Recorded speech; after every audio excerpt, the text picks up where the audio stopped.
This chart should be seared onto the eyeballs of every person who cares about immigration in the UK. And in particular, these 3 data points highlighted in red should be as commonly known and discussed as any other key piece of information regularly included in any debate on this contentious topic.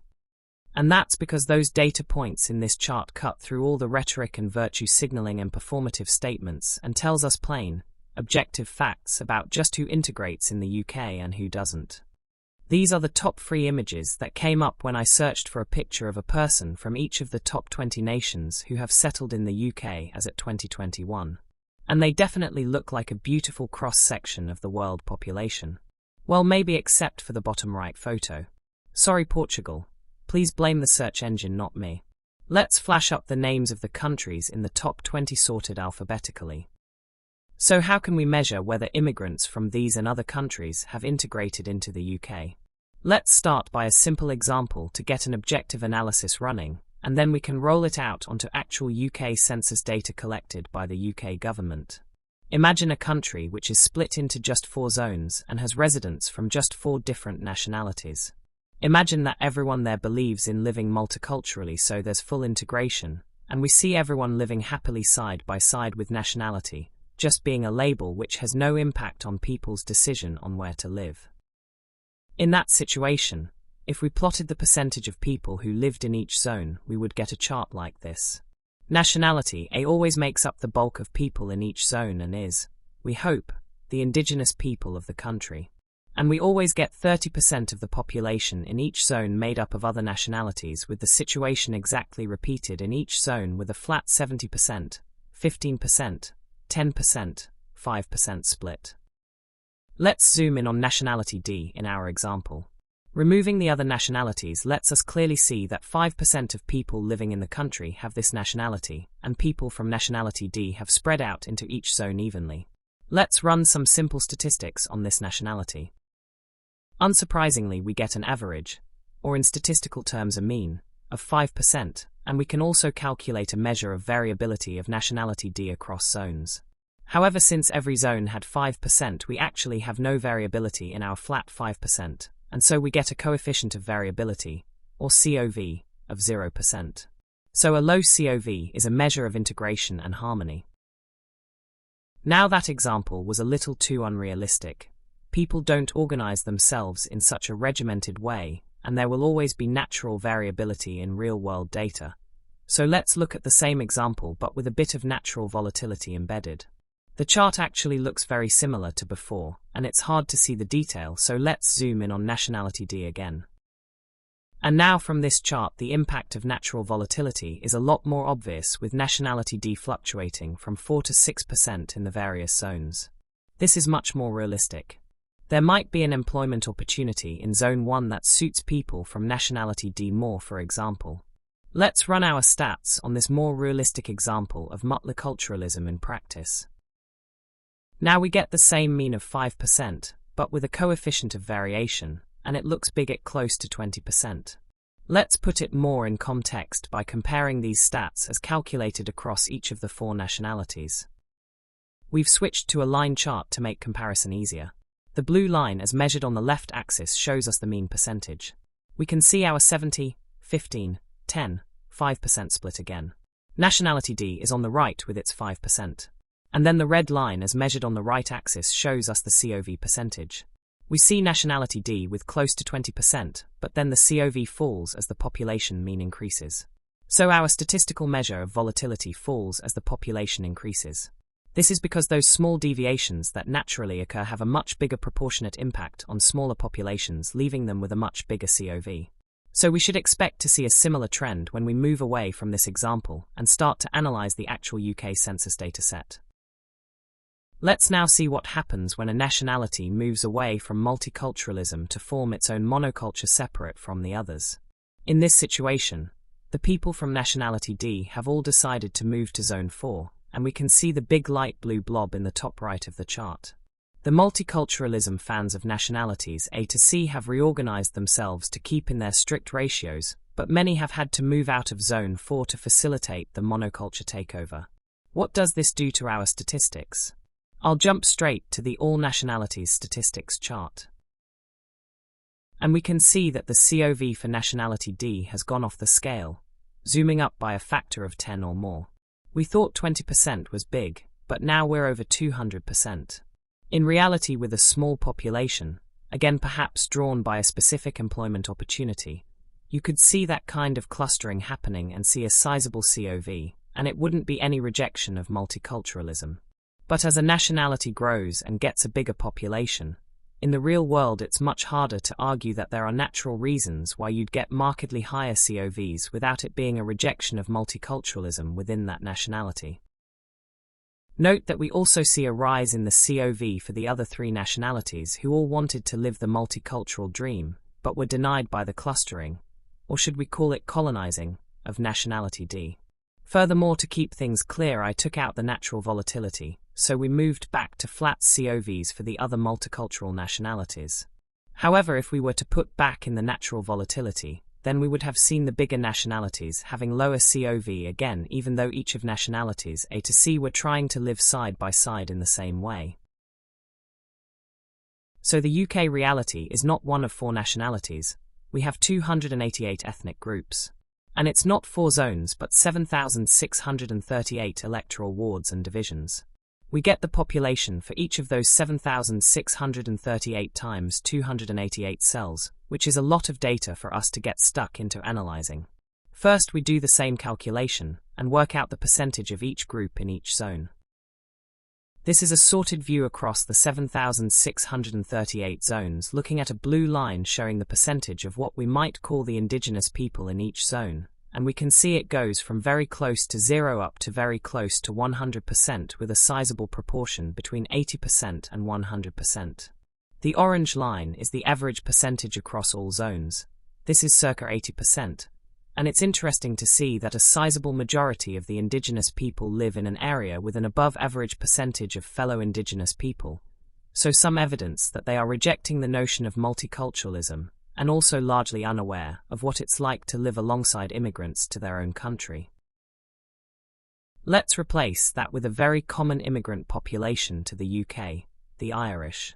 Here everything is lower, but we do get a few places particularly popular with Irish people, where we get close to 5% of the population being Irish.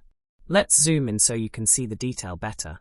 Here the max of the chart is 5%, and we can see that there is a wide range from 0% to 5% across the districts, but that we do see Irish people in every district across the UK, and they don't dominate any districts either. We have similar charts for every nationality, but let's go and look at the mean and coefficient of variability statistics for each nationality instead to see if there are any interesting trends. We're using exactly the same approach as in our model example, but now looking at hundreds of ethnic groups and thousands of districts. Remember, from the model and our knowledge of the real world, we are expecting to see lots of volatility in small populations, but then we expect that volatility to reduce steadily as populations increase, unless we have unnatural clustering or colonization occurring. Let's reveal this slowly. There are lots of small populations in the UK right now, and some of these are inevitably going to be extremely clustered, leading to huge COVs. Then things start to improve as we get into meatier populations. In green we have Ireland with a very low volatility score suggesting a nicely integrating population. But then ping we get a massive outlier with a COV of above 400%. And then we have a long wait until we reveal our 2 biggest immigrant populations, where unfortunately boom and bang we see these also standing out as bucking the trend. If you're wondering where the indigenous people are, don't worry, they are still here, but so much bigger than any of the 287 other populations that we've cut them out of the chart. They come in at a COV of 25%, so way more multicultural than any of the multiple cultures living alongside them. By the way, the other 2 ethnicities alongside Ireland in the large but well-integrated green circle are mixed white and black Caribbean, as well as mixed white and Asian. So clear evidence of some great integration where cultures meet in the UK. And who are the 3 ethnic groups which are showing those worrying signs of clustering, or should we call it colonizing, that we saw in our model example? They are India, Pakistan and Bangladesh. Let's have a look at their charts by district as we did for Irish people. We'll reveal this one slowly so you can see how similar it is to the Irish data, until it really isn't. Incredibly, there are almost 2,000 electoral wards and divisions where there isn't a single Bangladeshi resident, and then bang, suddenly we get wards and divisions made up by a majority of people from Bangladesh. We can see a very similar picture when we add on the sorted population percent in wards and divisions made up by Indian and Pakistani nationalities. There are over 1,000 with not a single Pakistani nationality, but then again we get other wards where the majority of people are from Pakistan. This objective data straight from the UK Government Census 2021 is incontrovertible evidence that these three nationalities do not wish to integrate into the UK. Interestingly, the UK Home Secretary recently mentioned 3 countries that were at risk of being put on an immigration moratorium, but from this data it is clear that India, Pakistan, and Bangladesh should top any red list of countries where UK immigrant populations need to be restricted and most likely decreased if we are to hold on to any kind of integrated society. But why is integration important? Well, at the extreme, coming into a country and carving out a section for your community and yours alone is essentially colonization or invasion, which is clearly not good. But even for those who want lots of immigration, the reason is so the country can benefit from a range of cultures and skills, but that can't happen if those immigrating do not want to live near or interact with the indigenous people.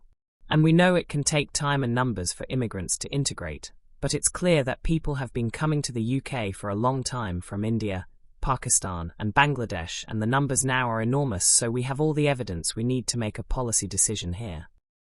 So what is it about these 3 countries? Why do they not want to integrate? Can we find any common theme driving this issue? Let's have a look at all the ethnic groups which have particularly high or low COVs in the UK, i.e. those who least and most integrate. Here's the list of countries in those groups with a single characteristic about them expressed as a percentage. And this percentage does seem to be a clear divider between the 2 groups. It's always low for the non-integrating ethnic groups, and it's generally high for the integrating groups. What is it? Well, it's the percentage of people in their home nation who follow the Christian religion. Interesting. Maybe there is something here, so let's back up and look at all countries, not just these extreme examples. Here's a chart plotting each ethnic group in the UK, showing the percentage of people who follow Christianity against their COV, i.e. measure of integration. We've added a trend line, and this has a downward trend indicating that more Christianity leads to more integration in the UK. How does this look for other religions? Well, for Muslims we have an upward trend indicating that more Islam in the homelands of UK immigrants leads to less integration. We get the same increasing trend for Hindus and Jews too, although the data is more sparse, reflecting the lower numbers of followers of these religions worldwide. But then it's not always the case that non-Christian religions lead to not integrating. Here's the folk and Buddhist charts. These show a decreasing trend indicating that integration is related to having more of these non-Christian religions. The jury's out on other religions, which are quite small generally. The extreme point on this chart relates to the Sikh ethnic group alone, which doesn't look like it's integrating well at all. And not being religious helps people to integrate in the UK too. We have lots of data here to rely on. On the topic of data, we do need to be careful when interpreting these charts, as each ethnic group in the UK, whilst represented by an equal-looking dot on each chart, is not equal. Some dots relate to massive UK populations and other dots to tiny groupings. And we know from our model example and the actual UK data that bigger populations integrate more on average than smaller populations. So let's strip out the smaller populations and just look at those with at least 100,000 residents of the UK in 2021. Note that 100,000 is a fairly arbitrary cut-off, but repeating the same analysis using populations over 50,000 residents gives much the same results. And when we do this, we get a lot less data and so a lot less clarity on most of the religions. We see straight lines or just tiny populations here once we reduce the impact of population size on the charts for 5 religions, meaning that there's little evidence of any issues with integration due to being a follower of the Hindu, Buddhist, folk, Jewish or other religions. But there remains good evidence on Christianity and those people who aren't affiliated to any particular religion. We have a clear increase in integration as the share of population grows and plenty of data points to draw this conclusion from. And there is equally good but now concerning evidence relating to Islam, where increases clearly lead to less integration. So now it's very clear that immigrants from countries with higher Christian affiliated integrate well. And similarly, it's very clear that immigrants from countries with higher Muslim affiliation integrate poorly. And it's also clear that immigrants from countries with little religious affiliation integrate too, as would want to happen. So there's a very clear conclusion here. If the UK wants to become a more integrated, high-trust society, then there are clearly identified groups who integrate well, and there are other clearly identified groups who don't seem to want to integrate. One question: why is this the case? This is just supposition, but there must be something in the need to go to a place of worship for Christians and Muslims. There just aren't many mosques in the UK, so Muslims naturally gravitate to places that have them. And then that encourages more mosques and so more Muslims in those same areas.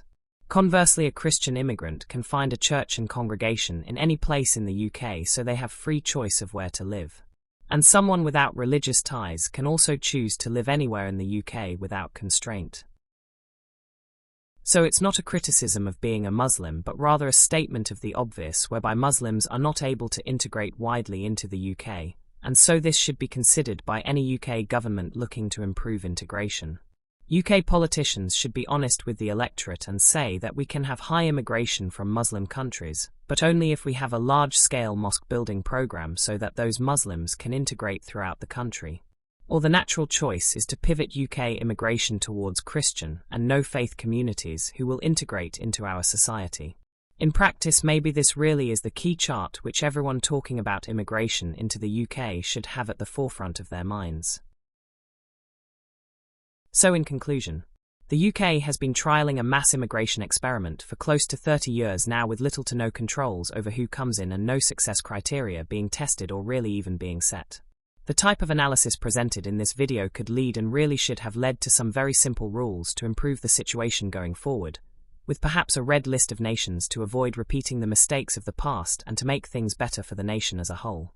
And the top of that red list of countries based on this analysis would be Bangladesh, Pakistan, and India, with numerous majority Muslim countries following them to turn immigration from the number one talking point nationally and into a national benefit. I hope you enjoyed this video. Please let me know what you thought in the comments. Should we have a red list of countries where immigration is frozen or even targeted to be reduced? Is integration a key part of immigration? Is it fair for the benefit to UK citizens to be the key criteria for immigration to the UK? Are there other key immigration charts that we should all be considering? And please like and subscribe too. It really helps. Goodbye.